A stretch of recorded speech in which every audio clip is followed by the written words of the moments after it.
Hello guys, welcome back to my channel again. Today we're gonna continue to where we left yesterday in the previous video about sine, cosine, tangent. So I taught you about how to find the hypotenuse, which is this one. This hypotenuse depending on the angle theta. So if angle theta is here, the opposite, this will be the opposite. If angle theta is here, then this will be the opposite. And there is 90 degrees, it's a right angle triangle. So we have the values 3, 4, and 5. Okay, this is 3, and this is 4, and that is 5. So we found all that stuff yesterday. And the Pythagoras theorem equation, which is that one, a squared plus b squared equals c squared. That means if you square this, for example, this is 9, it will be 9. If you square 3, it will be 9. If you square 4, it will be 16. Now 9 plus 16 will be 25. That means that side will be 25, and we have to find the square root of that. And the square root of 25 is 5, which is this one. So it follows the Pythagoras theorem, this rectangle triangle. So I also showed you how to find sine is equal to opposite of adjacent. Opposite of angle theta is this one, opposite over adjacent to that angle. Okay, so opposite sine will be opposite over hypotenuse. Sorry, sine is equal opposite over hypotenuse. Cosine is equal to adjacent over hypotenuse. So adjacent to that angle theta is, this will be adjacent over hypotenuse, and if you want to find tangent is opposite to this, which is over adjacent, according to this. Now, today I want to show you about what I didn't show you. I've already shown you the sine theta, cos theta, and tan theta, and I showed you the special type of angles like 3, 4, 5, 5, 12. 5, 12, 13, 8, 15, 17, 7, 24, 25, special, commonly used. So let's now see what is secant. Now secant is hypotenuse over adjacent, it's like an inverse of that. So secant is hypotenuse over adjacent. I think maybe I'll still use this one. So let's say what is hypotenuse here is this one over adjacent. So hypotenuse here is 5, and adjacent to this angle is that one, so it means 5 over 3, right? It will be 5 over 3 according to this. And if you're going to find cosecant, it will be hypotenuse over opposite. So hypotenuse is this one, and the opposite of angle theta. So let's say the angle is there, then this will be opposite. So it will be this over that. That's hypotenuse, which is 5 over 4. Okay. And if we are going to find cotangent, it's adjacent over opposite.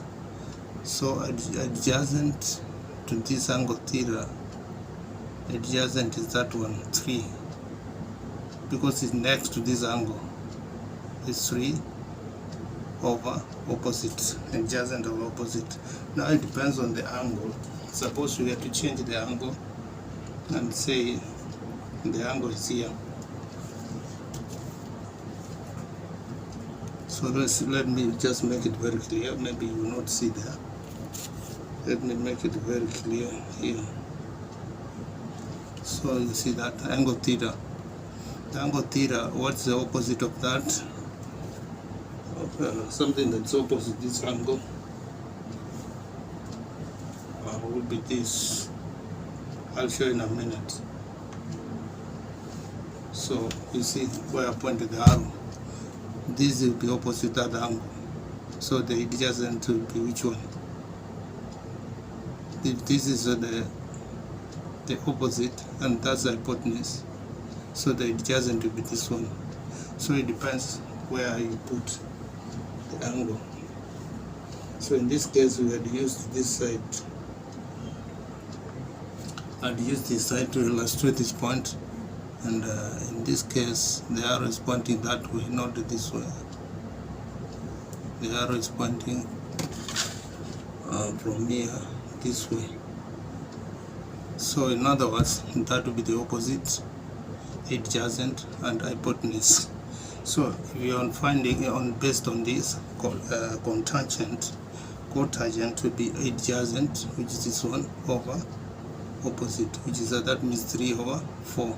3 over 4. Okay, so that's the main difference between sine, cosine, tangent, and secant, cosecant, and cotangent. So I think we're going to do a few examples and see. For example, suppose we took another one.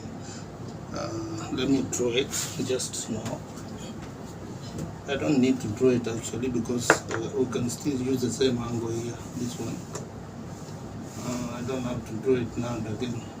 I just change the values. Okay, let me label these as values. Let me give this value 13. I'll show you in a minute. And I give one 12. 1 minute. I think I have to draw it a bit, just a bit. Okay, so we have 12, and then we have height, which is 5. So now I've changed the values. I'm going to show you just in a minute. And this is 90 degrees. So I've drawn this one, that's 13, that's 5, that's 12. So angle theta is where? Here. So opposite will be that one. You know, you always see the opposite to the angle. So the opposite to this angle will be this one. Okay, according to this will be the opposite. So the adjacent will be this one, and that will be the hypotenuse. The adjacent is this one. Now the formula is Pythagoras theorem, a squared plus b squared is equal to c squared. So definitely the longer side is c squared, and you can say a squared and this b squared. I've labeled them, so let's see whether it works. So let's square 12 squared, and let's square 5 squared. Now what is 12 squared? It means 12 times 12 is 4, 2, 2, 1, 4, 4, 144. I will show you in a minute. And this is 25. Now I have squared 12. This one, 12 times 12 is equal to 144. 144, and I've given you the value there, right there. That's 144. I think you can see it. And 5 squared is 25. Let's add these two. This will be well, let me see. This is 25, sorry. It's showing 29, it's a mistake. This is 25, not 29. This is 25 and 144. Let's add these two together. This light is, as usual, is giving me trouble. So we're going to have 9, 6, 1. So we have 169 as a total value of a squared plus b squared. Now let's square c. C is 13. 13 times 13, that's 9331, which is 169. Yeah, if you square 13, it will give you the value 169. So you see, when you add this, it gives you this a plus b gives you 169, and if you square the hypotenuse, it also gives you 169. Okay, rub it together. You can see. So it follows the Pythagoras theorem. So that we have done that, and I think we can do more examples, like you can use 8. I'll show you other values you can use to demonstrate this formula. You can use other values, like for example here I have just to change the values. I'm not drawing another triangle, so I can use another value, like for example I can give like 8 and 15 and 17, which is also commonly used. And when you square these values and use Pythagoras theorem, it will give you the same answer. So that's in a nutshell, that's what this thing means. A plus B, A squared plus B squared is equal to C squared in a right angle triangle. Okay, it's all about right angle triangle.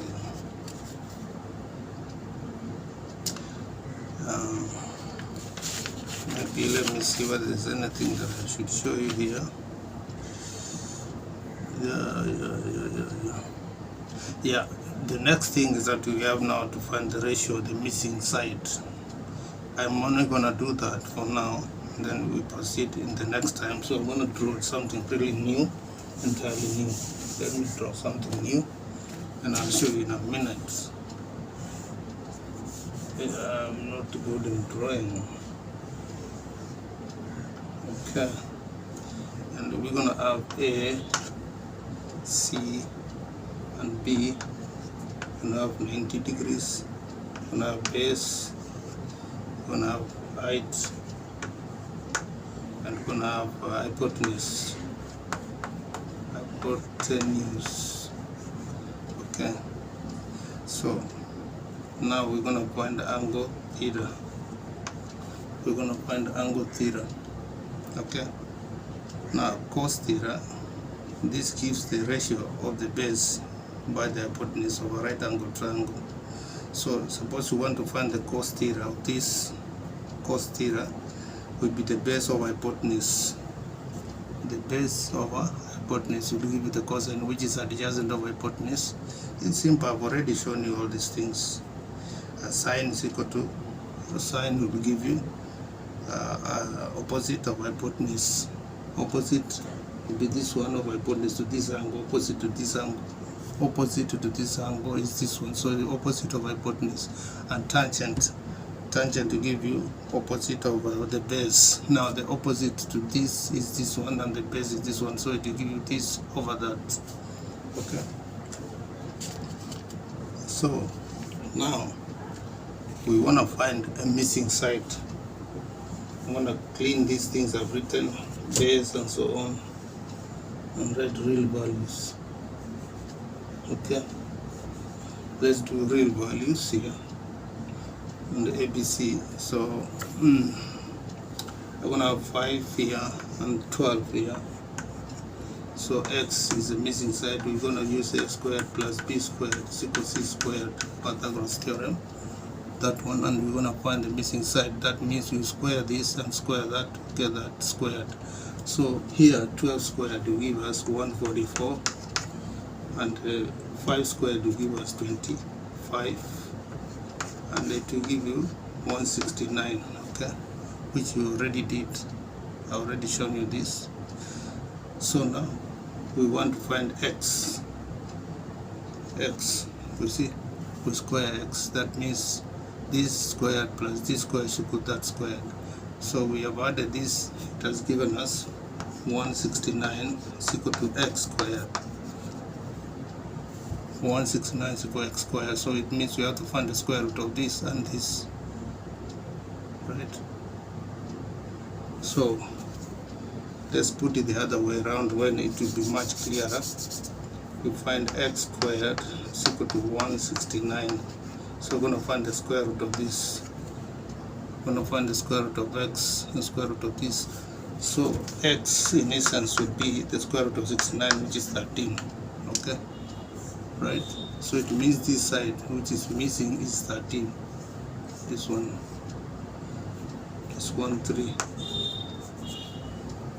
Okay, it's 13. So now I think you're following. You use Pythagoras theorem, write that one right there. I've written it for you here. a squared plus b squared is equal to 6 squared. So suppose a squared plus b squared is equal to 6 squared. Okay guys, so we'll continue from here because I don't want this video to be very long. Now we have started tricks, so let's go through it, and in between I can bring you the geometry. You kind of have to mix these two things together. Okay, thanks for watching.